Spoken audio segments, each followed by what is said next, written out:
நாங்க பார்க்காத காளையா, நாங்க பார்க்காத மாடா, நாங்க போய் அடக்குறோம்னு சொல்லிட்டு உள்ள போறாங்க. ஒருத்தராலையும் அந்த காளையை தொடக்கூட முடியல. எல்லாரையும் அடிச்சு வீசி தூக்கி போட்டுருச்சு.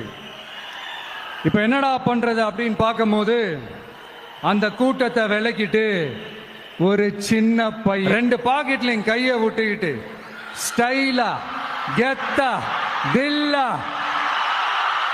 அப்படியே உள்ள போறான். ஒரு ஸ்டெப் எடுத்து வைக்கிறான், அந்த காலை அப்படியே சீறிக்கிட்டே நின்றுட்டு இருக்குது. இன்னொரு ஸ்டெப் எடுத்து வைக்கிறான், காலை அப்படியே சீறிக்கிட்டே முன்னாடி வருது. மக்கள் எல்லாரும் பதட்டத்தோட அப்படியே பார்த்துட்டு இருக்கிறாங்க. இன்னொரு ஸ்டெப் எடுத்து வைக்கிறான், காலை அப்படியே முட்டை வரும்போது பாக்கெட்டுக்குள்ள மறைச்சு வச்சிருந்த 2 புல்லுக்கட்டு அதை அந்த காலை கிட்ட காட்டுறான். காலை அப்படியே சடனா வந்து நின்று அது மூடெல்லாம் மாறி அந்த புல்லுக்கட்டை சாப்பிட ஆரம்பிச்சிருச்சு.